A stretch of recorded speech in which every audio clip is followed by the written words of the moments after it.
Hello, everyone, and welcome to another session of the Cooperation Tulsa Organizer Education Group. We are continuing our reading of Full Spectrum Resistance, and I will just transition us over to the reading group room here. So let me get this set up. Boom. So while he's fixing technical difficulties, how's everybody's night going?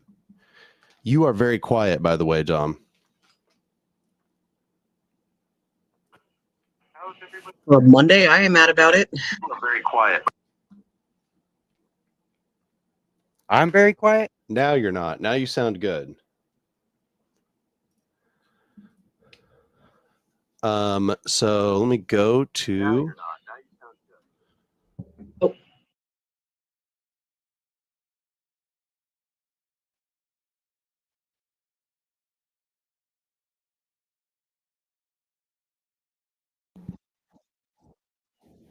I cannot hear anything that y'all are saying through my laptop, and I don't know why. I don't have it muted. Oh, that's weird. You don't hear this? Nope, I heard you there, but I don't hear anybody talking right now. What about this? Do you hear me? I do. Maybe Did y'all you were hear just me? not talking for a minute. I don't know. Yeah, I hear y'all fine now. So if somebody just wants to go to the live stream, or if somebody's watching the live stream, if they can tell us if you can hear anybody but me, if you can hear the rest of the participants. If so, then I have got this set up in record time. I am a live streaming master. I think we've not been fairly talkative up until this point, so any quietness is probably just us being quiet. Yeah, I learned what push to talk is today. All right. Well, people in the That way I stream don't say they cough can into the hear mic it. through the reading again. All right. So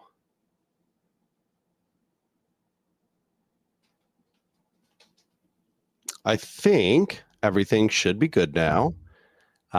Let's name numbers here in the chat and determine the order of readers.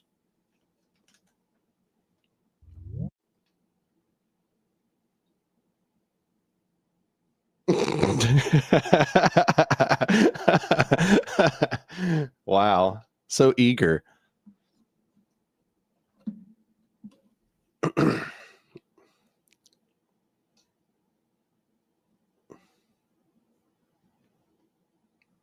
You can't hear. Wow, I just realized I had myself muted in the meeting room here. I was wondering if That's that funny. was a technical difficulty. Well, or I'm not. super glad somebody said something. Damn. That's what was confusing me, because I've got the live stream pulled up on YouTube, and I could hear you talking, but I couldn't hear you over here, and I was like, something's wrong with my. But no, this time is your fault. Thank you. Yep, that's correct. That's correct. Not as uncommon as it might seem. So okay, we stopped last time at the liberal class. Looks like we've got a few people who have showed up. Before we get started, I am going to share this link in a few places so that people know what's happening. If people want to do the same, you go ahead. You're talking about sharing the YouTube link? Yeah, the link to the live stream. Got it. Okay. Let's see. We'll put it in the Anark server.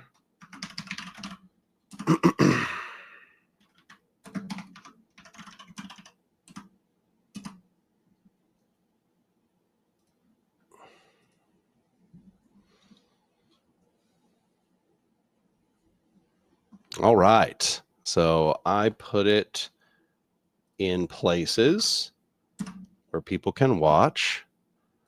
Cool. I think we are pretty much ready to go. So I will get us started. The liberal class.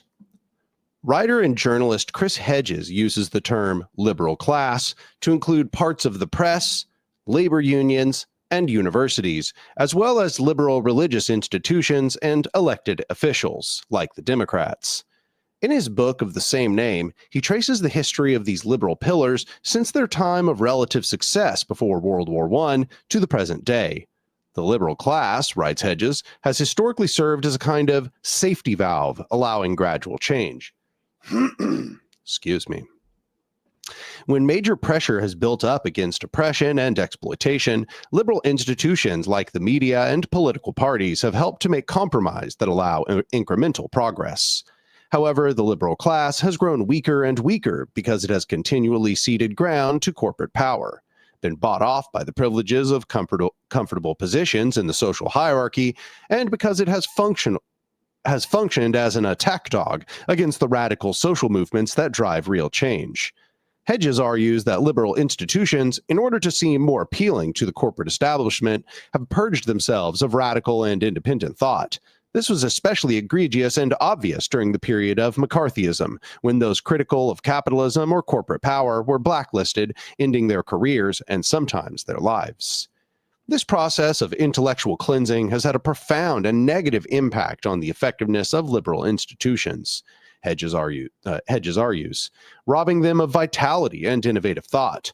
Meanwhile, the comfortably employed members of the liberal class chose ineffective tactics because they were ineffective, since being genuinely effective would threaten their privilege and comfort. With future prospects for human justice and planetary survival continuing to worsen, will liberals as a group be able to find a fighting spirit in time? Hedges is blunt. Quote, "The liberal class cannot reform itself. It does not hold within its ranks the rebels and iconoclasts with the moral or physical courage to defy the corporate state and power elite. It's true," or end quote. It's true, as Hedges argues, that the liberal class lacks those people because it has deliberately expelled or excluded them. Next. But I would argue that this tendency dates back not to the McCarthy era, but to the beginnings of liberalism in early modern Europe. Ever since John Locke, the liberty in liberalism was the freedom to enjoy the use of property. And while liberalism seemed like a step forward from the control of the king or the church, it was mostly a step forward for people of privilege. After all, what use is the freedom to enjoy your property if you have no property? For working class people, the dispossessed, those pushed off their farms, those who were never paid enough to accumulate property, radical political change was much more appealing. And radical political change requires collective action. At the same time as Locke and other political thinkers were writing about liberalism, radical political movements in Europe, like the Diggers and the True Levelers, were trying to redistribute land and property. These movements would sometimes take over blocks of agricultural land for subsistence farming, a tactic that would be used centuries later by groups like the Landless Workers Movement in Latin America. In some sense, collective action is the basis of radicalism. People with very little power can only create real change by working together. Liberalism, in contrast, is individualistic at its base because of its emphasis on personal property. This individualism has also led liberals to overemphasize respectability in their approach to social change, something that we'll see in our discussion of the gay rights movement in chapter 5. Individualism and respectability are huge barriers to resistance, but they also became baked into middle-class values. A.K. Thompson argues that at some point the middle class, quote, came to value peace, a life free of conflict above all. This peace found its precondition not in the resolution of historic contradictions, but rather in their avoidance, end quote. Next. For me, the danger of the liberal class is not merely its complicity with state and corporate crimes, but its claim that it represents all those who are fighting for equality or justice. Its relative dominance in the political and cultural landscape means that it often sets the agenda for social change. It also sets the default tactical boundaries for mass movements in much of the world. And it will continue to do that until radicals assert themselves, reclaim their history, and organize outside the stifling bounds of the liberal left. I would actually have a lot more respect for liberals in general if they were more honest. Imagine a liberal said to me, I want to have social change and a livable planet, but I'm actually very comfortable and I'm too scared to risk that. We could at least have a frank conversation. But the usual response to the prospect of resistance is a series of reflexive responses. It's not possible to fight back. Change only ever comes by persuading those in power. Change can only happen inside ourselves. It's too soon. You can't convince someone by breaking the law. We should just use nonviolence like Nelson Mandela. These responses may be factually wrong, but more importantly, they are dishonest. They are bullshit. They allow liberals to sidestep the real reasons they don't want to take action, like fear of losing their comfort and privilege. But in order to rationalize their inaction, they have appropriated and sanitized the history of social change on this planet. They have claimed credit for victories won through radical action, like the end of segregation, or women's right to vote, or the 8-hour day. And when social struggles in history have achieved victory using a diversity of tactics, as I will discuss in a few pages, liberals have expunged the dirty tactics from their version of the story until they have a narrative that is tidy, sanitized, and wrong. The great social justice changes in our country have happened when people came together, organized, and took direct action, end quote, explains Dolores Huerta, co-founder of the United Farm Workers. The civil rights movement, the labor movement, the women's movement, and the equality movement for our LGBT brothers and sisters are all manifestations of these rights. If we want to win, we have to fight. Next. All right, the myth of pacifist persuasion. This is also a really good section. The left in general has some deep misconceptions about what makes oppressed groups able to overturn systems of control. Sometimes the liberal left sanitizes the histories of groups or struggles to make them seem more appealing, i.e., pacifist. This even happens to current struggles. As I began drafting this chapter, there were vigorous struggles for revolution and liberation in Egypt. At various points, I have heard liberals celebrate Egyptian protesters for being nonviolent, even as those protesters battle with police live on TV, and even as Egyptian organizers themselves explain that they are not pacifists. Along with a tendency for liberals to ignore tactics they don't like, liberals are also prone to idolize historical leaders based on their perceived personal characteristics. I have no problem with celebrating those who have sacrificed and struggled for justice. I do have a problem with focusing only on their personality, on the personalities of a few leaders without questioning what made their strategy effective, or for that matter, questioning whether it was effective at all. All of these tendencies are dangerous because they keep us from learning essential strategic lessons from history. Let's examine a few important and successful liberation movements of the last century, movements that resonated with liberals and radicals alike. An unsanitized look at their history can tell us both what is wrong with the mythology of the liberal left and what we actually need if we want to win. I'll begin with Nelson Mandela, who has become an icon for pacifists. A number of times in the past, when I have spoken publicly in favor of militant action, someone present has disagreed and used Mandela's struggle in South Africa to argue that nonviolence is the only way. But Mandela was never a pacifist, and the South African liberation strategy was not nonviolent.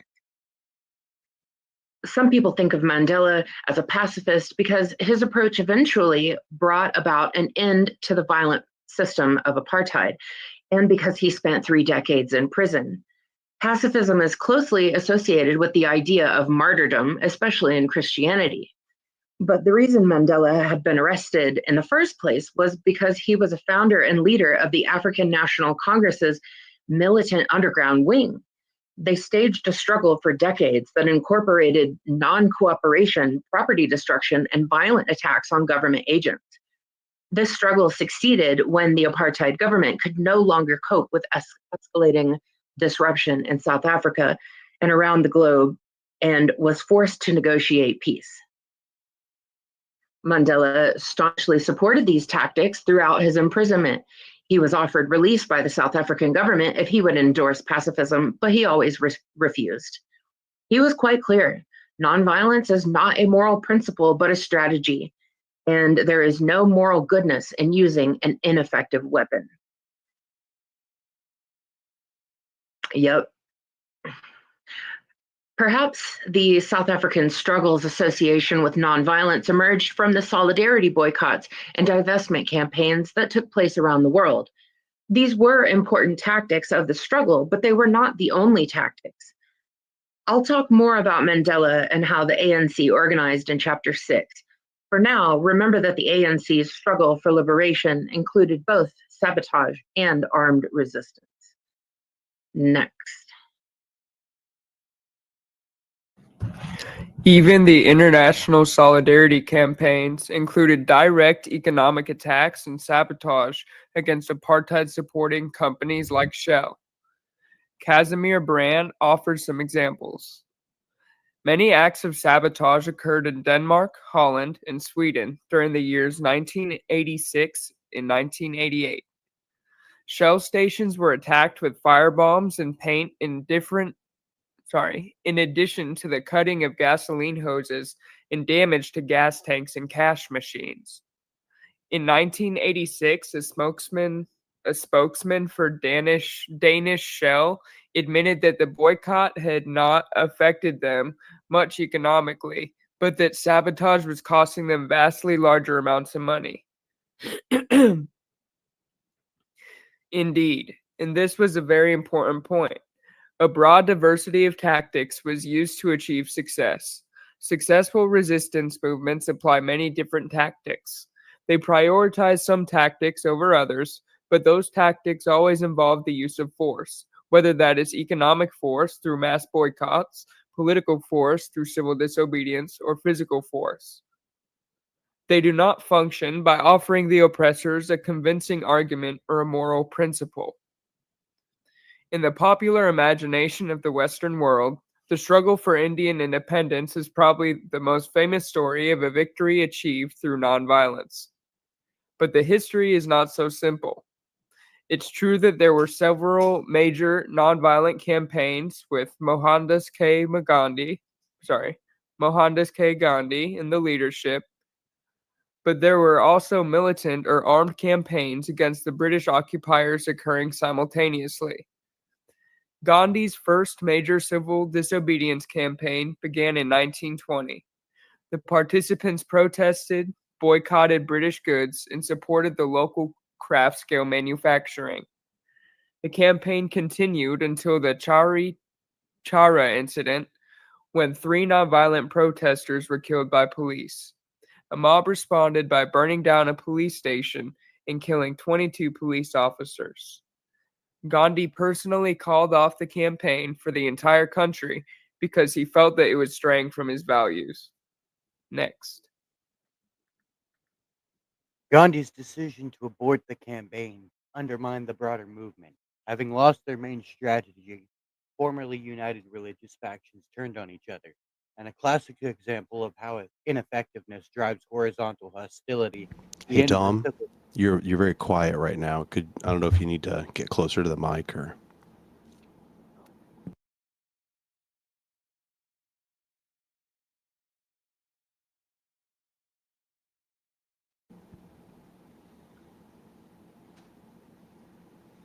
Well, now you're completely silent. Yeah, now we can't hear anything.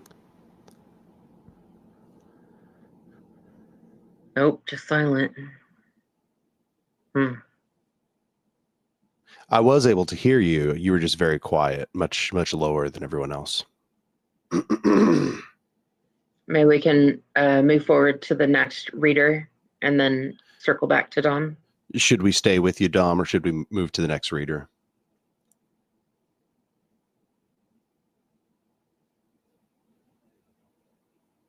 We'll just move it to the next reader. Who's next? Dang, that would be me. And I was hoping I wouldn't get this section because I can't pronounce half the words in it. Right, But right. here we go. Okay. Where were we? Gandhi's decision to abort the campaign undermined the broader movement. Having lost their main strategy, formerly united religious factions turned on each other, in a classic example of how ineffectiveness drives horizontal hostility. The end of the civil disobedience campaign prompted riots as some Muslims and Hindus attacked one another. The termination of that campaign also drove many people toward more militant action. One of those people was, does anyone know how to pronounce that name? Bhagat Bhagat Singh. Singh. Bhagat Yeah, Singh. looking at Theo on it. Okay. As a teenager, Singh had participated in Gandhi's non-cooperation campaign, but once it was called off, Singh became an armed revolutionary and socialist writer. After a leading nonviolent activist was beaten to death by police, Singh and his group killed a police officer in response.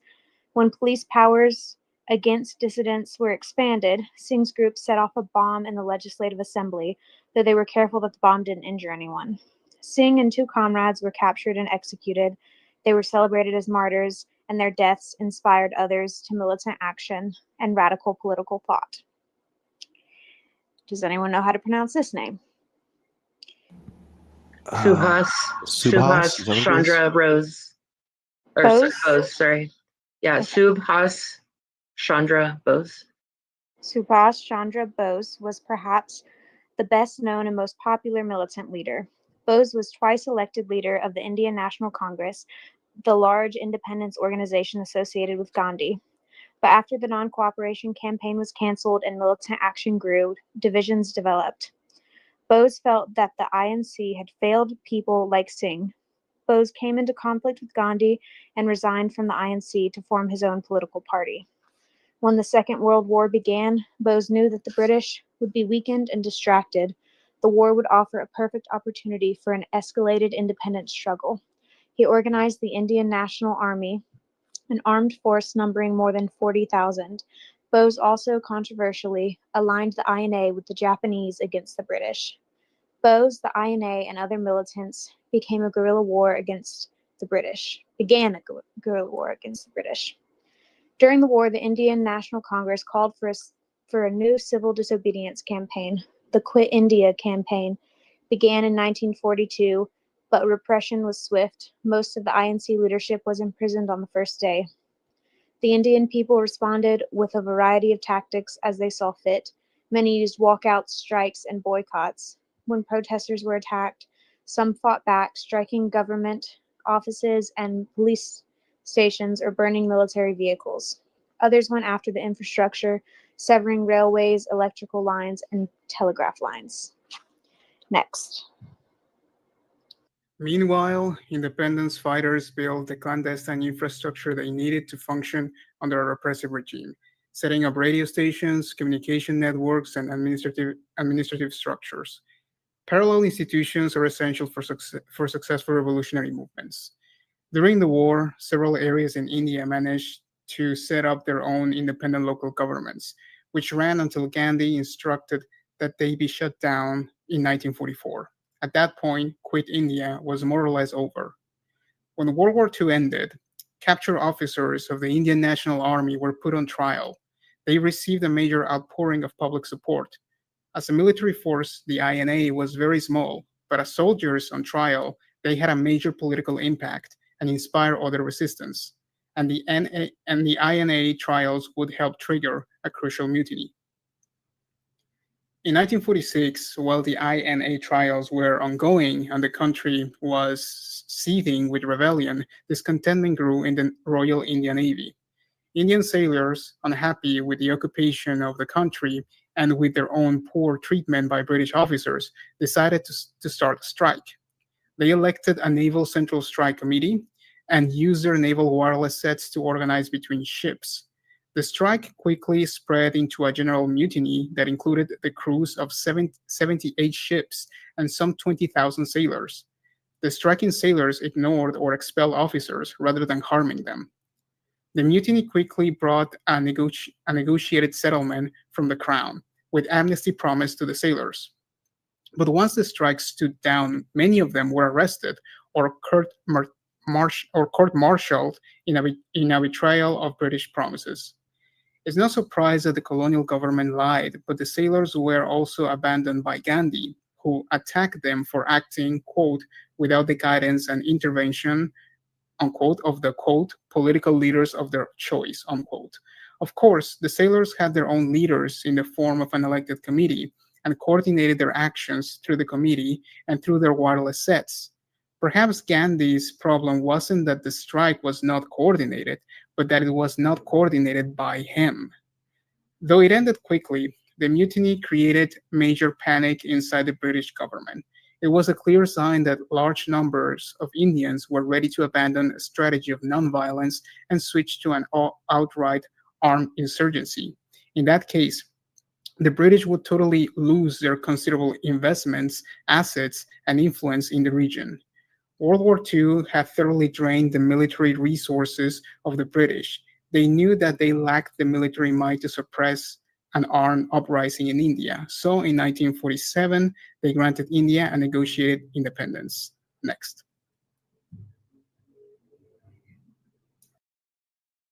Is that me? I think it is. Yeah, that's you. Okay. So what was it that actually won India's independence? Nonviolent civil disobedience campaigns or the use and threat of armed rebellion? Even if we were to ignore the more militant components of the Indian resistance, as many liberals do, we can't ignore the fact that the British Empire was devastated by the incredible violence of World War II. Regardless of how violent or nonviolent Indian resistance was, the international situation for the British Commonwealth during World War II was one of considerable bloodshed. The British Prime Minister in 1947, Clement Attlee, stated, as many historians have, that Quit India had a minimal impact and that it was the INA and the mutiny of the Navy that actually forced the British to capitulate. One historian argues that there is, quote, no basis for the claim that the civil disobedience movement directly led to independence. The campaigns of Gandhi came to an ignoble end about 14 years before India achieved independence, end quote. Holy shit, that is damning. Given these facts, why is it that Gandhi is so well known in North America, while the more militant factions are relatively obscure? One reason is that Gandhi was invited by the British to participate in the independence negotiations. The British did not want more defiant leaders to be present at the table, and some of the more prominent militant leaders were killed during the independence struggle. Bose went missing in action in 1945, and his body was never found. The British didn't only want to keep militants away from the negotiating table, they didn't even want people to know they existed. The BBC was banned from reporting on groups like INA. The British government didn't want anyone getting any ideas in India or other British colonies. Compare that media blacklisting to the treatment of Gandhi, whose life was made into a major film. In any case, I'm not going to try to assign priority to one part of the independence struggle over another. It's pretty clear that both militant and nonviolent campaigns had critical roles to play in building resistance and in fighting the British. The nonviolent campaigns mobilized millions of people, and the militant campaigns made it clear that those millions might not stay nonviolent forever. Without both wings of the movement, it's unlikely that the Indian independence struggle would have seen victory. With both wings in action, they accomplished something momentous. Also, let me be clear, the essential problem with the myth of pacifist persuasion is not about pacifism, but about persuasion. I'll reiterate, you cannot persuade a dictator, a sociopath, or a corporation by moral argument or pacifism. But, and this is important, neither can you persuade them by violence. The distinction is not violent versus nonviolent, but ineffective versus effective. Change does not happen because those in power change their hearts and mind. It happens because those in power have no choice but to change their actions, or eventually, because their power structures are systematically, or their actions, or eventually, because their power structures are systematically dismantled. The task of the resistor is not to change the minds of those in charge, but to mobilize a movement that can exert general political and economic force, and to choose the tactics and strategies that will make that movement effective. Next. Mandela and Gandhi are well known. But in North America, when people think of nonviolence, they think of the civil rights movement of the 1960s. But is that perception true? Let us take a few minutes to trace the use of nonviolence and other tactics in the American civil rights struggle. Let's begin in 1954, when the US Supreme Court issued a ruling in the case of Brown v. Board of Education, declaring that all schools in the United States would become integrated. School boards began slowly to make that transition. Many white Southerners, however, were unhappy with the decision, and that discontent boiled over in Little Rock, Arkansas in 1957. The Little Rock School Board had a plan of integration scheduled to begin in the fall of 1957. 9 high school students were granted admission to the formerly white Little Rock Central High, but they were prevented from entering the school by a white mob. The mob was supported by Arkansas Governor Orval Faubus, who sent troops from the National Guard to bolster the mob's numbers. President Eisenhower tried to convince the governor to stand down and obey the decision of the Supreme Court. After 2 weeks of unsuccessful attempts at persuasion, Eisenhower decided to use force. He sent in the 101st Airborne Division of the U.S. Army to protect the Black students. The students were driven to school in a convoy escorted by Army jeeps with mounted machine guns. Once inside the school, each Black student was personally escorted by a soldier armed with a rifle and bayonet. The Black students were still harassed by some of their classmates, but the soldiers protected them from more overt violence. Governor Faubus would retaliate the following year by shutting down all the public schools in Little Rock to try to derail the process of integration. In Mississippi, integration at the university level provoked a similar but larger conflict. In 1961, a Black student, James Meredith, applied to the all-white University of Mississippi. He was not granted entry. He and his lawyers began a series of legal challenges alleging that Meredith was rejected because of the color of his skin.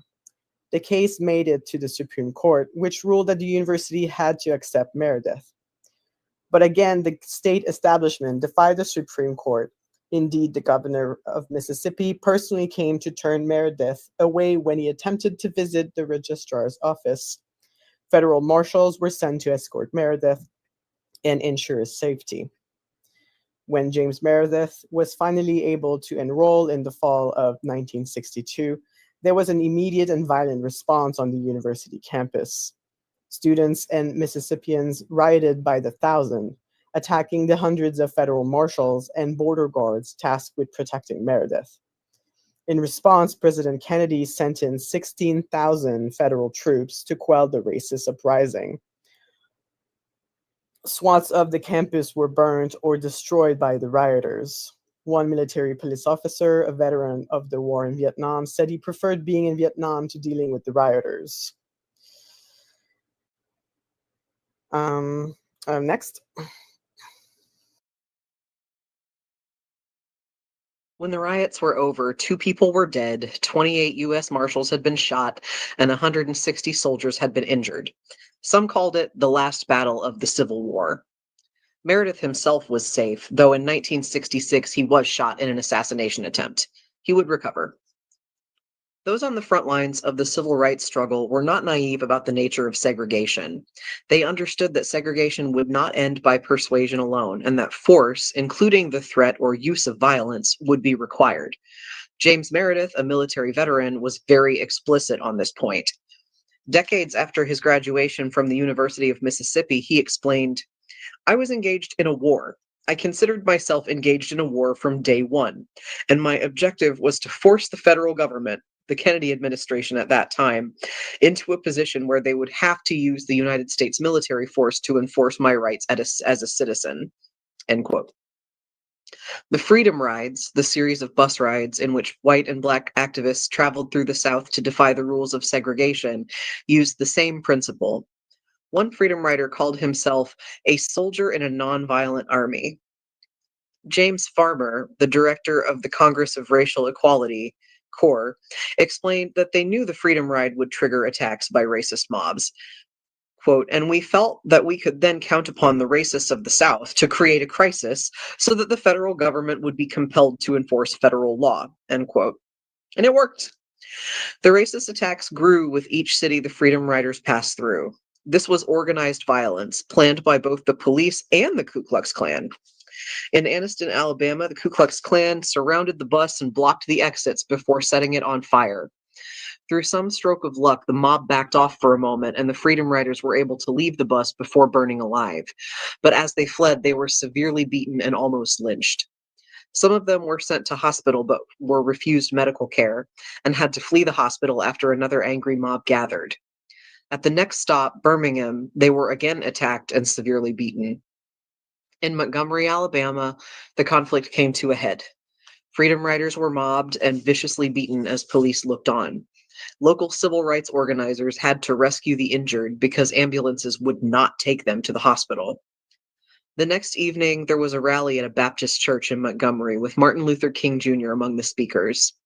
Some 600 federal marshals were sent in to guard them. They were attacked by thousands of angry racists who set cars ablaze and injured marshals. President Kennedy again threatened to send in federal troops, but in the middle of the night, the governor of Alabama relented, declared martial law, and sent in the National Guard to escort the Freedom Riders. As James Farmer recounted, that ride from Montgomery to Jackson was like a military operation. As we rode on the bus, there were Alabama National Guardsmen on the bus with us, about 6 of them with bayonets fixed on their rifles. There were helicopters chopping around overhead. When they arrived in Jackson, Mississippi, however, the Freedom Riders were all arrested and thrown in jail. So civil rights organizers called in reinforcements until the jails were filled to overflowing. One of the reasons that a single person like James Meredith or a group like the Freedom Riders could catalyze such enormous change was because they did eventually have the backing of an armed force. And while federal support was uneven and ambiguous, many parts of the South were unambiguously and violently opposed to desegregation. In some areas, it was not uncommon for the KKK's public parades to be escorted by the police. Ooh, surprise. And the membership of the KKK and local police often overlapped heavily. Michael Ezra writes, while nonviolence was morally feasible and gained political sympathy for the movement, it also made civil rights protests an excessively dangerous activity that often intimidated people from participating. And so some of those in the South took a rather different approach. Next. The Deacons for Defense. Long before the Black Panthers, Black people, especially in the American South, had organized themselves for self-defense, including armed self-defense. But those self-defense groups were often small, local, and informal. They were also clandestine in areas with a strong Klan presence. Black people who armed themselves wanted to avoid unnecessary attention. This is one of the reasons their history is not very well known. It also helped, as Lance Hill writes, to maintain the illusion of nonviolence in the movement. It was this public image of a nonviolent movement that ensured white liberal support in the North. Things changed with the emergence of Deacons for Defense. They organized publicly for the defense of Black communities. Founded in 1964 as a single group in Jonesboro, Mississippi, by 1966, they would have 21 chapters in the South with hundreds of active members and many thousands of supporters. Notably, they became active after the Civil Rights Act of 1964 had passed, when Black people were already supposed to be legally equal. Lance Hill tells the story of Deacons for Defense in his fascinating and insightful book, The Deacons for Defense, Armed Resistance, and the Civil Rights Movement. The founding members of the Deacons were mostly working class military veterans like Ernest Chilly Willie Thomas and Frederick Douglass Kirkpatrick. From the beginning, they tasked themselves with protecting Black communities and civil rights organizers from Klan violence. Hill writes, the Deacons guarded marches, patrolled the Black community to ward off night riders, engaged in shootouts with Klansmen, and even defied local police in armed confrontations. They didn't stop there. Quote, although the deacons began as a simple self-defense guard to compensate for the lack of police protection, they soon developed into a highly visible political organization with a clear and compelling alternative to the pacifist strategies promoted by national civil rights organizations. Hill explains, not alone in their disenchantment with passive resistance, the deacons reflected a growing disillusionment of working class Blacks with the pacifist, legalistic, and legislative strategies proffered by national organizations. Many African Americans, men in particular, refused to participate in nonviolent protests because they believed that passive resistance to white violence simply reproduced the same degrading rituals of domination and submission that suffused the master-slave relationship. Moreover, many African Americans regarded passive resistance and love for one's oppressor as dubious antidotes for immobilizing fear and resignation.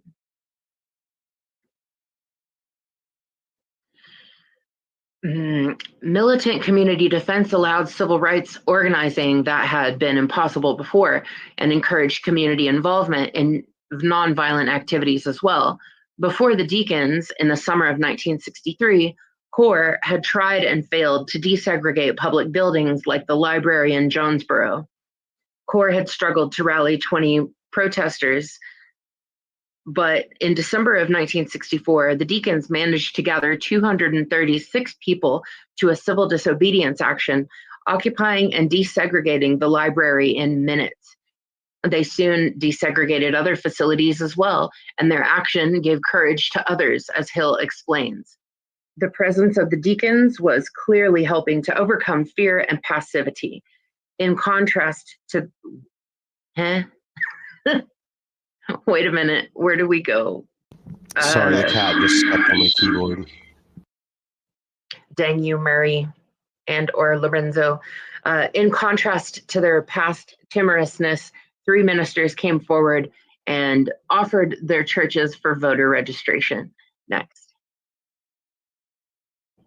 I'm just trying to figure out where we're at. Oh, it's Logan's turn, isn't it? My bad.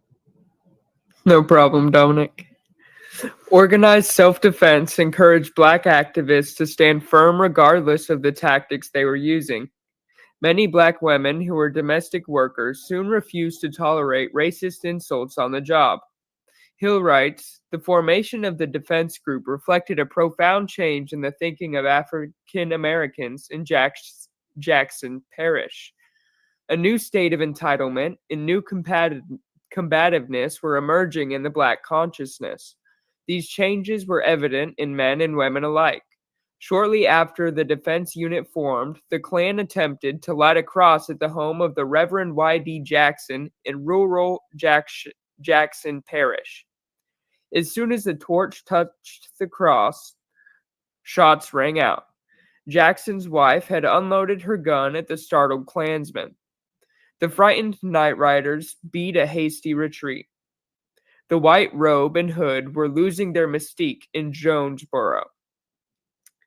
These early successes in Jonesboro did not immediately put a stop to the Klan.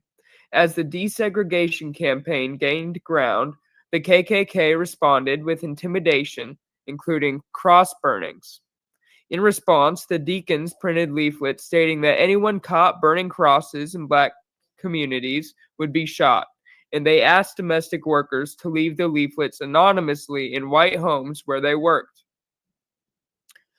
Such threats of deterrence aside, the Deacons were actually very restrained in their use of violence. They sometimes discouraged Klan drive-bys with other tactics, such as putting planks filled with nails across roads to flatten Klansmen's tires. Young people also felt empowered by the new spirit of defiance, and they grew tired of what they saw as the complacency and privilege of their liberal middle-class teachers and ministers. One day, the students at the Black Jackson High School in Jonesboro spontaneously walked out, smashing the school trophy case and portraits of school officials on the way. They demanded new textbooks, library improvements, and school integration, among other things. They also protested churches that refused to allow civil rights activities. The student strike lasted for weeks until the students won all their demands. The presence of the deacons also discouraged much of the state-level repression that had plunged the civil rights struggle.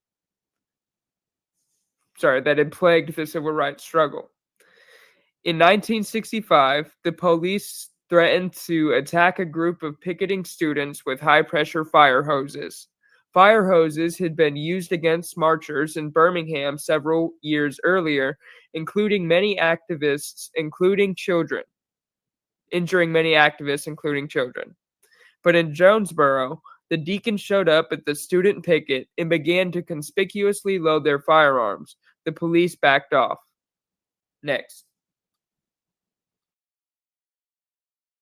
Police backed off. I'm looking for it. Can you guys hear me, by the way? Yes, you sound Yes. all right on my end. Alrighty. Do you want to highlight where I'm supposed to be reading from? Thank you. In addition to protecting their own community, the deacons would escort visiting civil rights workers, who were often avowed pacifists. Part of their goal was to defend those who would not defend themselves. As one deacon explained to a visiting CORE activist, "You guys can be nonviolent if you want to, and we appreciate you being nonviolent, but we're not going to stand by and let these Klan guys kill you." The deacon did not condemn nonviolence as a tactic. They simply declined to abide by it. They continued to support their nonviolent action, a solidarity pacifists didn't always reciprocate, and they regularly risked their lives to defend the physical well-being and the moral integrity of others. After all, violent attacks on civil rights workers were still common throughout the South, but not in Jonesboro. The one-armed attack on a civil rights worker in Jonesboro was deterred by a deacon who returned fire on white attackers and caused them to flee. I've said several times that resistance movements don't change their enemies by persuasion, but allies may find effective tactics to be very persuasive. In the town of Bogalusa, two white Corps members, Bill Yates and Steve Miller, were attacked by an angry racist mob who viciously beat them and tried to kill them. They managed to escape the mob for a few moments to slip into a tiny cafe, where they were met by a group of gun-wielding deacons. The deacons took up defensive positions and protected the two Corps workers from the mob outside. Hill writes, "It was a philosophical epiphany for Miller. Up to that point, I embraced the concept of nonviolence," said Miller. "Now necessity made him an apostate. At that point, I guess I said, oh, guess I'm not nonviolent anymore." Soon the Deacons for Defense expanded into other towns. The town of Bogalusa, Louisiana, had more KKK members per capita than any other town in the South, and the police tended to ignore racist vigilante attacks. Black people who used desegregated buildings might be attacked, severely beaten, or fired upon. They needed a response. And so a group of deacons organized in Bogalusa. Peaceful school integration in Bogalusa only succeeded when a line of well-armed black men, deacons, stared down a gun-toting mob of Klansmen. Indeed, the deacons not only defied the Klan, but the police as well, who wanted them to depart with unconvincing reassurances the police would handle the Klan. Again, the Klan did not simply give up and continued to oppose any move toward integration and equality in Bogalusa. The first black sheriff's deputy in the parish was murdered. A month later, a black protest march was attacked by a white mob as police stood by. One teenage girl, Hattie Mae Hill, was struck in the head by a brick. The marchers tried to get her into a car to transport her to medical treatment, but the white mob pushed forward to attack the injured girl, striking her and tearing at her clothes. A deacon named Henry Austin came to the girl's aid, drew his .38 caliber sidearm, and shot the nearest attacker in the chest. That attacker was a white man named Alton Crow. Whatever Crow was expecting, it wasn't a bullet. In Bogalusa, it had once been unimaginable that black people would defend themselves. Austin would later recall feeling sorry. Did I miss something? Austin would later recall feeling sorry for Crow after I shot him. because he had this incredulous look on his face. The white mob fled immediately. All right, next. Members of the KKK were willing to kill people, but they were afraid to die themselves. Robert F. Williams, an organizer who was kicked out of the NAACP for advocating black self-defense, explained this in his 1962 book, Negroes with Guns. He wrote that racists consider themselves superior beings and are not willing to exchange their superior lives for our inferior ones. They are most vicious and violent when they can practice violence with impunity. He added, moreover, when because of our self-defense there is danger that the blood of whites may be spilled, the local authorities in the South suddenly enforce law and order when previously they had been complacent toward lawless, racist violence. Henry Austin would echo these comments. With Watts exploding a few weeks later, it made a lot of people think, especially at the federal level, that they had to intercede at a great level or there was going to be hell to pay in this country.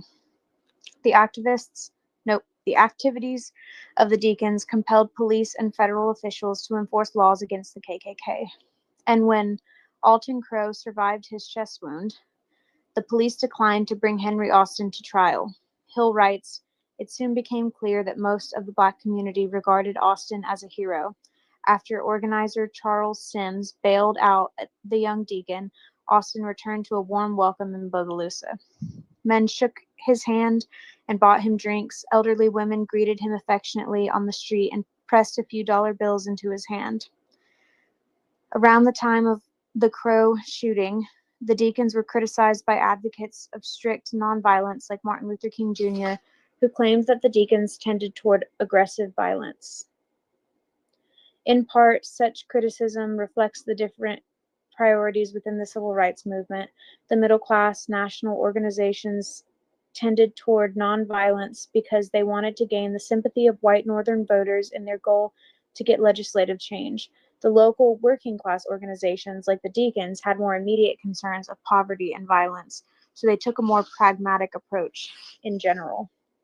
Nonviolence was an effective way of gaining the support of Northern white liberals because, to put it bluntly, they were sympathetic but racist. Hill explains, in the 1950s, many Northern whites retained old stereotypes of blacks as violent, vengeful, and impulsive. They believed that blacks lacked internal psychological constraints and self-discipline, and that they were incapable of forgiveness and generosity. It is no surprise that King's emphasis on forgiveness was so appealing to white liberals. They were the ones who benefited from race privilege. It was white people who needed to be forgiven, and King's attitude surely relieved their guilt more effectively than militant pronouncements of black power. Next. Hill writes, quote, by giving the luster of religious precept to a pragmatic stratagem to attract white liberals, while accommodating liberal fears of black violence, the national civil rights leadership took the high moral ground and made their critics look like nihilistic advocates of violence.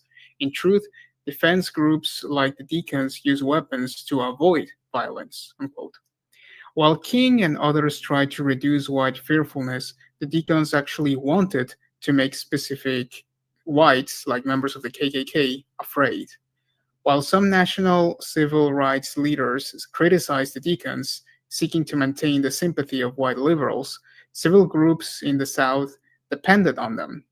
One organizer explained in a 1965 issue of Ebony magazine that the Deacons were assets, not liabilities, and essential to the civil rights struggle where they operated. Quote, if it wasn't for them, I wouldn't have the nerve to be driving around right now. People who say they are destructive seem to forget that they are protecting lives here, unquote. That Ebony article also reported, quote, actually, townsmen consider the Deacons a deterrent to violence in Bogalusa. For one thing, their very existence forces white troublemakers to think twice. For another, by giving the job to mature and restrained men, they discourage hotheads. Deacons themselves who prove unfit are dismissed from the organization. They don't fool around with the wild ones, insists a local housewife. unquote. This measured, cautious approach to recruitment would contrast with the later Black Panthers. In August of 1965, NAACP organizer George Metcalf was killed by a car bomb in Natchez, Mississippi. Black people there were ready to respond militantly. White audiences were shocked when they saw a Natchez preacher giving an interview on national television while holding a gun. A Natchez branch of the Deacons was organized. Comments by 25-year-old James Jackson summed up the mood in Natchez at the time. Quote, "Man, I done been to 135 meetings, and that's all they ever did was meet. You know what I'm talking about? And never does nothing, just planning. Negroes is the planning just people I've ever seen. Boy, we plan too damn much, man, and never do nothing." Jackson added, quote, "I believe, just like Martin Luther King and everybody else, I believe in nonviolence. I really do, man. I think that nonviolence is the only way to solve the problem, you know. On the other hand, I believe that our people should stop getting killed," unquote. The newly formed Natchez Deacons partnered with the nonviolent NAACP to carry out a 4-month-long boycott against downtown stores. The NAACP issued various demands to the municipal government and white business leaders, including more hiring of Black people and the creation of biracial advisory committee for the city council, and the integration of city facilities, schools, hospitals. They won all of these demands. He writes, quote, "Whereas virtually every other local campaign had ended in failure during the civil rights movement in Mississippi, the Natchez Project had mobilized an entire community and exacted sweeping concessions from the white establishment without benefit of federal intervention," unquote. The Natchez campaign was the single greatest community victory for the civil rights movement in Mississippi, though historians have never given it the credit it deserves. By any standard of community organizing, the campaign was a sterling success. The organizers united and inspired the community to courageous action. More than 500 demonstrators were arrested in 1 week and secured dramatic legal economic reforms. It was a strategy that skewed appeals to Northern conscience and instead forced local concessions through a combination of legal protest, economic coercion, and most importantly, militant force, in the form of armed self-defense and community discipline. Moreover, it was a strategy that succeeded where others had failed. Next.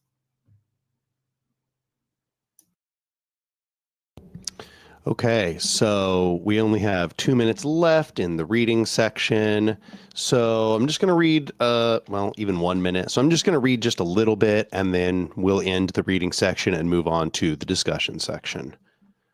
There's so much more to the civil rights struggle than the story of nonviolence alone. Black Muslims, like Malcolm X, were a militant and important part of the struggle. Even MLK did not entirely condemn violence in private. On at least one occasion, he was protected by the Deacons while visiting the South. He had armed bodyguards, and a visitor to his house during one campaign said that there were so many guns in his home that it looked like an armory. As early as 1964, if not earlier, many staffers in the Student Nonviolent Coordinating Committee had quietly armed themselves. By 1965, SNCC leadership was concerned that the organization was unable to catch up with the masses when it came to the growing grumbles against pacifism. SNCC would later pass a resolution that members should not carry arms themselves, but that it would be acceptable for outsiders like the Deacons to protect them with arms. Many of those in the civil rights struggle were firmly opposed to strict nonviolence. Some demonstrated this through words and some through action. Peter Gelderloos, in his excellent book, How Nonviolence Protects the State, argues that race riots, like the 5-day-long riot in the Watts neighborhood of Los Angeles, were both a rejection of nonviolence and a critical part of the struggle. They demonstrated that patience was running out, and that large numbers of Black people might abandon nonviolence if the government did not force change. I think that's probably a good place to end. It doesn't look like there's going to be like an organic ending point here. So I'll just copy this real quick so we don't lose where we were.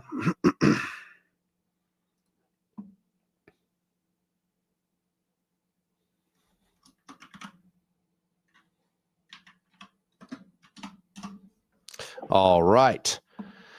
So that's where we can stop for today on the reading portion, but now we can move into the discussion portion.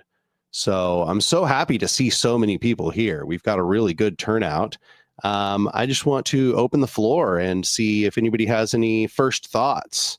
We had some really good stuff in our reading today. Yes, McBay. Likes include Gelderloos. Dislikes include Gandhi. Yeah, I was love gonna how much he say- roasts Gandhi in this book. Hearing Gandhi's name at this point gets me all kinds of assed up. Liberals bring it up every day.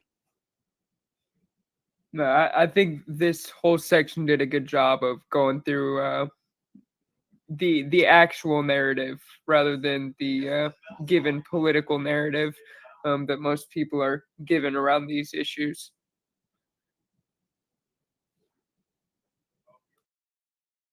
Yeah, every time that India and Gandhi comes up, or MLK comes up, or Nelson Mandela comes up, anytime any of them come up, it's always presented as if they were purely pacifistic movements and all they did was non-violently get beaten to death by their opponents, and that's why they won, through their moral goodness and never ever fighting back.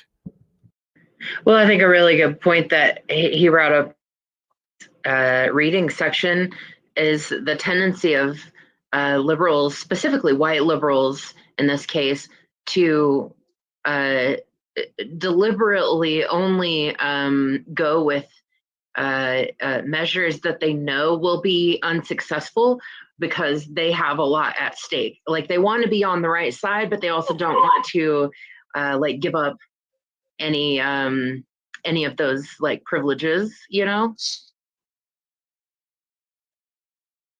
Oh, yeah. An aversion to risk. Absolutely. I think that's at the core of liberal politics. I mean, it's not even like he said it's not even an aversion to risk. Like his claim is that they don't want to give up like their privilege. And so while their comfort. And so while they want to be seen as on the right side, they are on the right side with ineffective things that they know to be ineffective simply so that they can maintain their privilege and their comfort, not just avoidance of risk, like both, kind of both. yeah, worse than just avoidance of risk. So Ollie is asking, does anyone have any book recommendations that look more at movements that took over land for subsistence farming? Let me think about that. Well, I made a video about Siko Sasola, and Siko Sasola is a federation of cooperatives in Venezuela that essentially did do that. They essentially, the majority of these are agricultural cooperatives. I'll send you, I don't know if a book, I just read through some kind of like secondary sources, but like here's the Wikipedia, because that might be kind of hard to know what I'm saying here, but that one comes to mind. There's also, of course, the Zapatistas. I think the MST also has some of that going on, the landless peasants movement. Those are the ones that come to mind.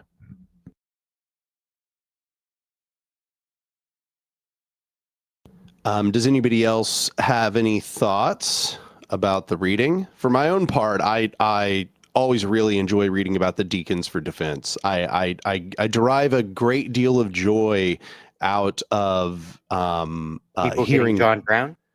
Sorry.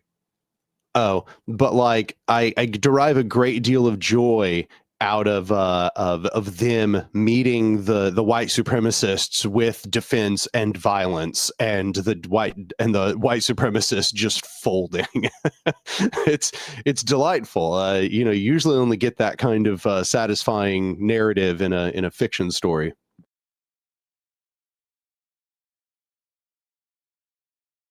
The Deacons give off major John Brown energy, and I'm with it.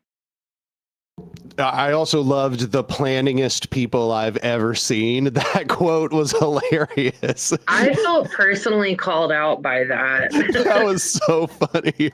He's like, I've been to 135 meetings and all we've done is meet. We had meetings to plan meetings, and that's when you know, like, you're in too far. So funny. So funny. Yeah, nailed that. Super hard.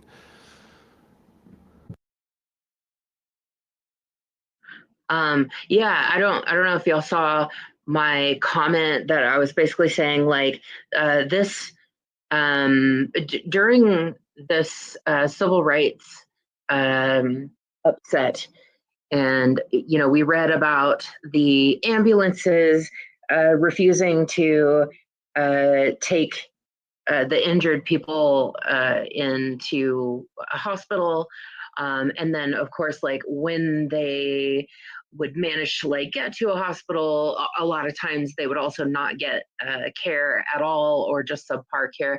This is how our modern street medic tradition was started. So it was basically because, not to be too spicy, but a lot of times EMS and a lot of times, like, EMS and cops work so closely together, but in these in these instances where there will be, like, dangerous, like, either like a riot or a protest, a lot of times police will disallow EMS from going into whatever's going on. And so this was how that was birthed. Just a side track. Yeah, I think there's even some, like, origination of, like, emergency rooms or emergency services themselves originating from Black people creating dual power services for their own people because they weren't being treated. I think I was just hearing about that recently.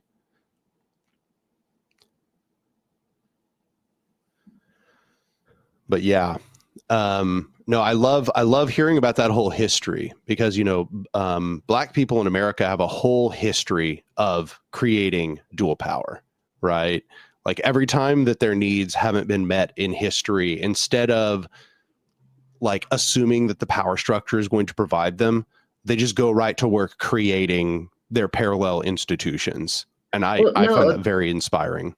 That's I honestly, I think that's an underexplored dynamic, and something that I'm seeing, like, right now in our modern time, is that the ultra conservative right wing, they're getting literally everything they wanted. They have gotten everything they wanted at this point, and they are still absolutely furious. They're still angry, and you have to think about, like, why are they angry? Well, in their minds, they thought that, like, people of color and just marginalized people in general were being just given these, all of the things that these communities have built for themselves.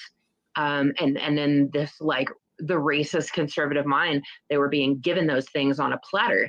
And so by, in their minds, removing the platter, they were like, well, then we're going to excel.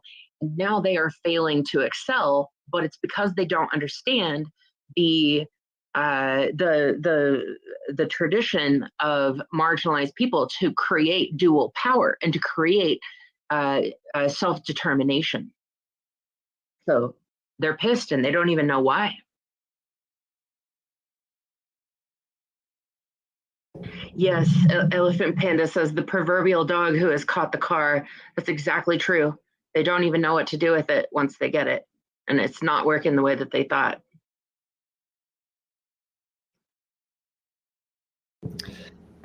I wanted to mention something about nonviolence because earlier someone said that liberals are being dishonest just so that they don't take risk, and I'm sure many are, but like reviewer 2 said in the chat, there's a huge entire edifice of scholarship and research built to convince liberals that they're doing the right thing, like this kind of revisionist history. Like before reading this book, well, now myself for the second time, I didn't know that Gandhi was basically being kind of like all tyrannical with the movement because it wasn't happening the way he wanted to happen, and that his tactic failed 14 years before independence, and there was all these like directly democratic council and both nonviolence and armed resistance that led to victory. So yeah, there's like huge revisionist history that keeps happening again and again. And yeah, so I was actually gonna mention a great podcast. I'll put the link in the chat. Podcast episode that's entitled "It Isn't Nonviolent to Let People Hurt You," and it's basically a criticism of the book by Erica Chenoweth, "Why Civil Resistance Works: The Strategic Logic of Nonviolent Conflict." That's kind of suggesting that only nonviolence works or is moral or whatever. So yeah, I thought I'd share that. The Chenoweth stuff is interesting because her data, she has it's not as if she's not sampling examples. She has a ton it's really very robust in the number of examples that are in the data set. The main criticism that I keep hearing, and it seems accurate because I like downloaded the actual data set to go look at it. And the criticism I hear is that, well, you keep marking a bunch of these nonviolent that had flanking radical flanks, which were violent, right? Like, yeah, maybe the majority of the movement was nonviolent, but there was still the, armed radical flank, and you're just leaving that out. It can't just, we can't make an assessment that the nonviolence is what made the movement succeed when there was also the radical flank, because the radical flank could very well have made the nonviolent part of the movement more effective. It's like, ever since I was kind of learning about organizing, the history of this stuff, it's always been explained to me, and it seems like it's still accurate, is that, the nonviolent or the violent flank, or the radical flank, is there so that the people who are like the nonviolent ones can be like, hey, if you don't concede to my tactics, that's what you have waiting. Right. That's exactly what it is. It's like a, for lack of a better term, it's a good cop, bad cop kind of arrangement where it's like, you can either like cooperate with us or we will come in with a heavy hand. Right. Yeah, like reviewer says, Chenoweth is doing the sociologist thing, encoding her data in the way that leads to her glib conclusions. She coded the Carnation Revolution as nonviolent. Yeah, like she also, I think one of the ones that people kept thinking one of the most ridiculous ones was Vietnam was coded as nonviolent. And people kept being like, how did that even happen? How did your data set include that? Like, who makes that mistake? That's insane. Like very, very odd stuff. And I think that's really what people have pulled out of her data. And it's part of why maybe her data isn't quite as convincing once you comb through it. And it's not to say, of course, that, there aren't a variety of examples where the movement was like the vast majority nonviolent with only very isolated examples of violence or a very weak radical flank. Like every once in a while that works, but like not the majority of examples. And so all of those in her data that she coded as nonviolent, just because there was mostly nonviolence in there, that just, I don't know, it sort of ruins her conclusions, because damn, she went to all that trouble to gather all that data and then poisoned her own data. Like, that's just frustrating to me. Sorry.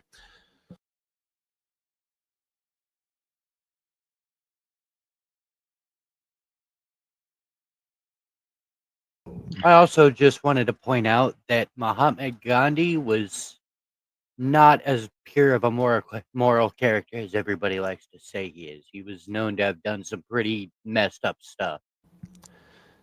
Yeah. And got more people killed through his pacifist movement than people got killed during the actual insurrections.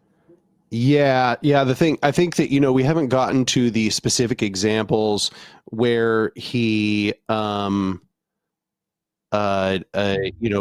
to get people to not support the revolutionary councils.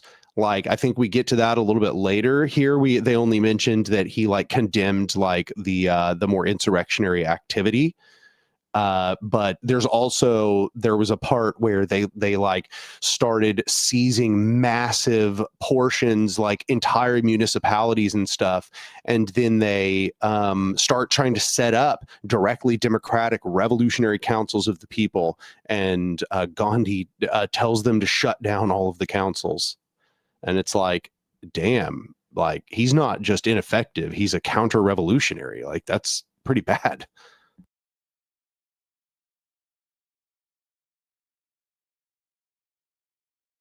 So anybody else have any thoughts about the reading?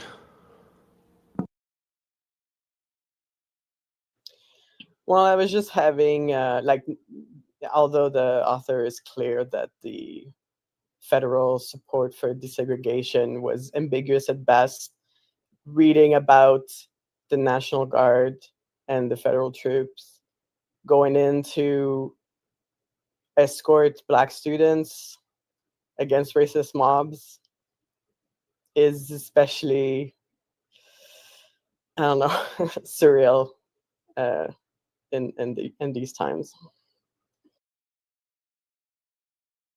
Yeah, I kept, when I was reading, or when we were reading through that portion, my mind kept hoping for parallels so I could be like, yeah, maybe it isn't so bad. Maybe, maybe we'll just survive this and this will be how they wrote about it in the history books and stuff. And like, I mean, maybe that still is the case. Who knows? I try not to be a doomer, but yeah, but it's so hard to imagine that parallel in our time. Like imagining their the National Guard protecting a progressive law that was passed. I just, it's hard to imagine. The National Guard has now been fully politicized. They're being used as an occupying counterinsurgency in the United States.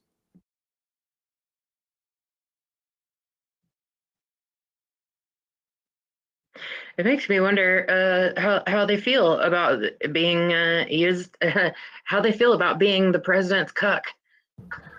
Like, they're getting fucked over like so bad. Their whole thing was to protect American soil, right? And so like their thing, like the military and National Guard, like their thing is to be protecting our borders from external threats. And now they're basically like relegated to like beat cops and like park trash collection. And it's just, they're also like having them do cycles of 29 days so that they don't have to give them any like per diem. They don't have to give them any shelter. They don't have to like cover any kind of like housing or food for them. So they'll do like a 29-day cycle and then have them off the cycle for one day and then back for another 29-day cycle, just so that they don't have to give them any benefit of National Guard duties. Just like when they don't want to give us full-time hours, so they put us in for like 34, 35 hours a week or something. Precisely. Yeah. Precisely. Mm-hmm. So they're keeping it one day under the number that they would have to do that. And it's like, how does that feel? I just want to ask these guys, like, how does it feel? Like, is this what you signed up for? You signed up for Americans to be afraid of you and for you to get treated like a cuck? Yeah. I bet it's inconsistent, but I bet that there is a significant contingent of them who are very displeased, and I once saw a guy that what he did is he would go out with a with like he did what are the name of the broadcasts that they did in Vietnam that were trying to discourage the GIs? I don't remember what it was. What was her name? It doesn't matter. It was like Hanoi something, Hanoi Rose, maybe. Is that what it was? Anyway, but he went out there and he was like essentially playing that to the National Guard troops. And yeah, numerous of them looked like, what the hell am I doing here? Like no, really though, they're right. They're right. Like that was the look on their faces.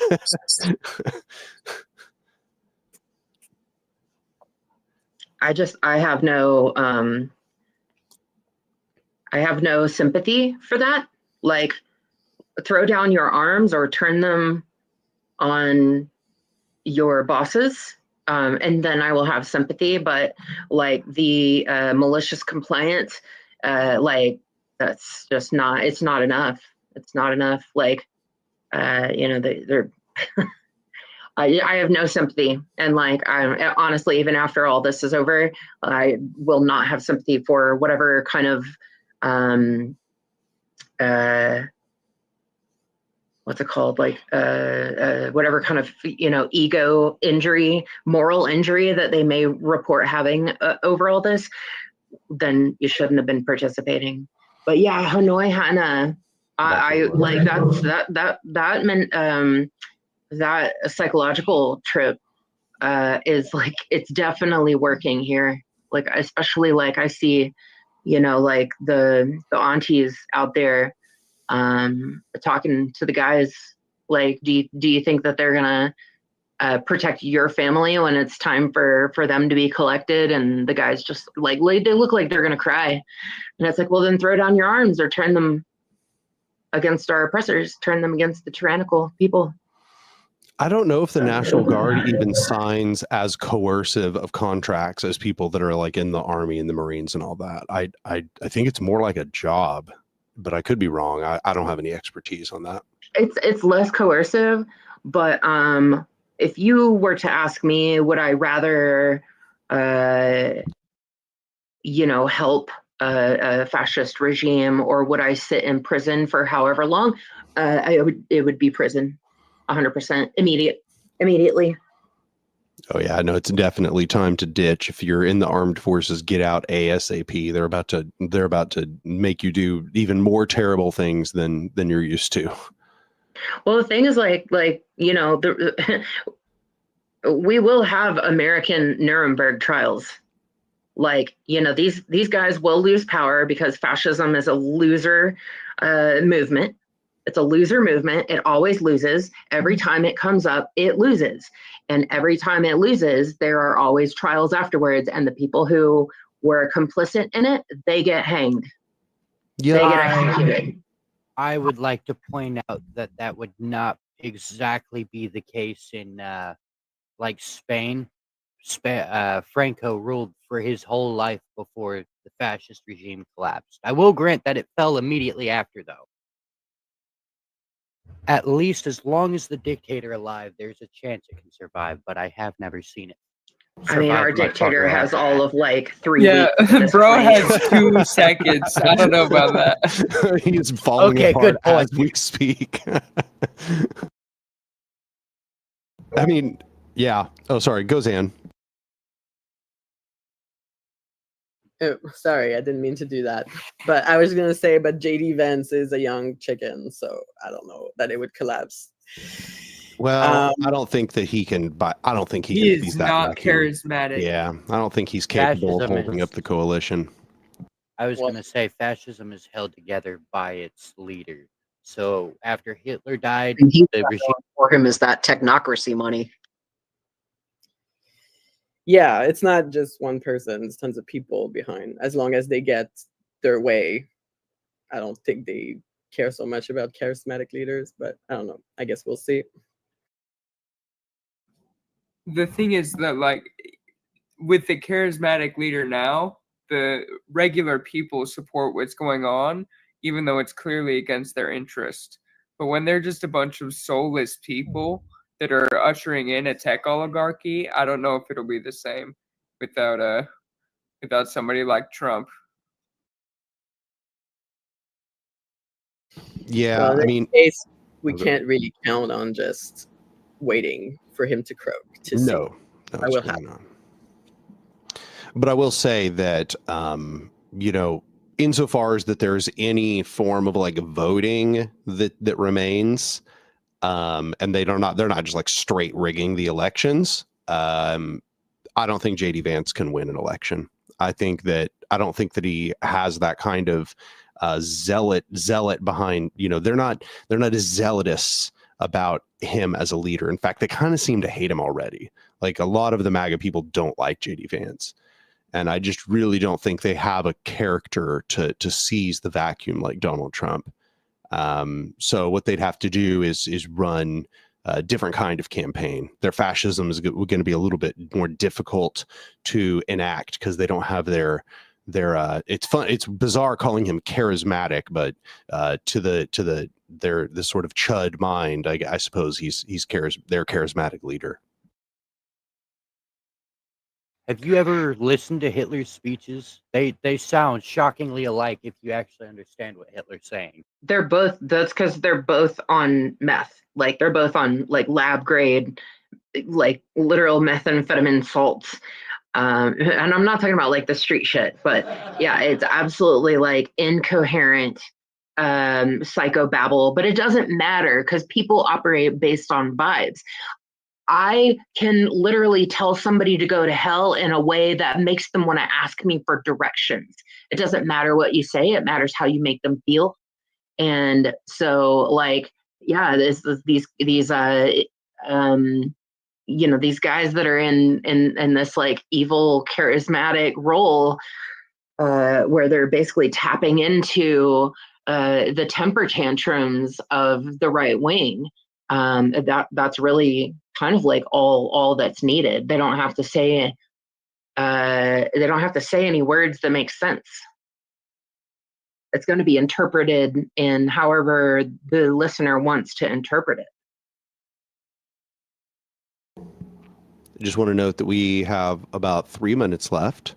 So if anybody's got any sort of closing thoughts. Nazis are bad, okay? Yeah, no, it used to be an uncontroversial opinion. I guess not so much these days, huh? Oh, Well, look. The Deacons for Defense stories made me think of the fact that, well, things are escalating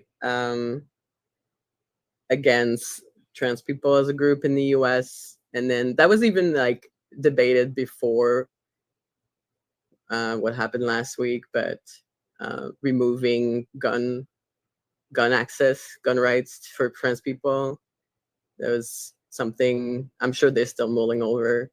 But yeah, I was just thinking of that when reading the Deacons for Defense section, apropos of nothing. Right, yeah, definitely no parallels there, right?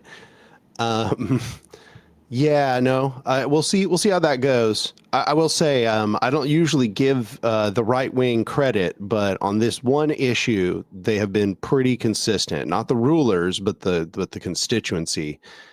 They were very unhappy with the first announcements about the Trump administration possibly limiting access to guns for trans people, and this was even in right wing like Twitter discussions. There would be a flood of right wingers just absolutely tearing down the administration for the idea. They were literally like angry at the fact that they were being forced to like defend trans people. They're like, can't believe you fuckers are making me, defend trans people's rights at this point. But basically, like, I think the thing is that we have on the left who have done an effective job of pointing out that gun laws and gun restrictions, it has a way of creeping back around to bite everybody in the ass. Just like, with NRA, they initially were a huge part of how the gun restrictions laws got passed. And then they found out very quickly after that, those laws were now applied to the white men. And they were like, well, shit, I can't believe the leopard eating or the face eating leopards ate my face. And so now that is being turned towards trans people this time, I think that they know that like the face eating leopards will eat their face as well, that it will be applied to them as well. Yeah, it's weird that they can see that only on the gun issue.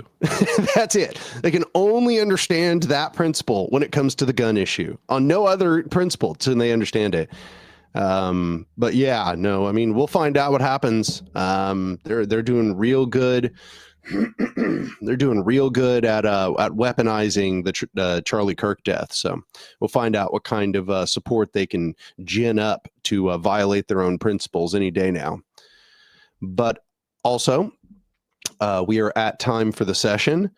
That was an excellent session, and I'm super glad everybody showed up, both on the YouTube, but also here in the study group. I just want to remind anybody who's listening on the YouTube, if you want to be in the discussion group, actually like reading and talking after we finish the reading portion, you should go over to our Open Collective and become a recurring donor. That is in the link to the Cooperation Tulsa YouTube video description. I also put it here in the chat if you just want to access it that way. Just go become a recurring donor. Send us a message really on any platform. Probably just sending us a message on, excuse me, on Instagram would probably be the easiest way to get a hold of us. And we will just give you an invite to the Cooperation Tulsa Discord server. And that way you'll actually even be able to just like talk with the members and you'll like be in the know about all the stuff we're doing. But that's the main thing I wanted to note. I appreciate everybody showing up and I enjoyed our conversation, and I'll see you the week after next. Next week will be Theo's Popular Education group. So just show up this time next Monday if you want to hang out with Theo. Yeah, come hang out with me and let's watch educational videos together. All right, good night, y'all. Have a great night, everybody. Bye, everybody. Good night, Have a good everyone. one. Take care.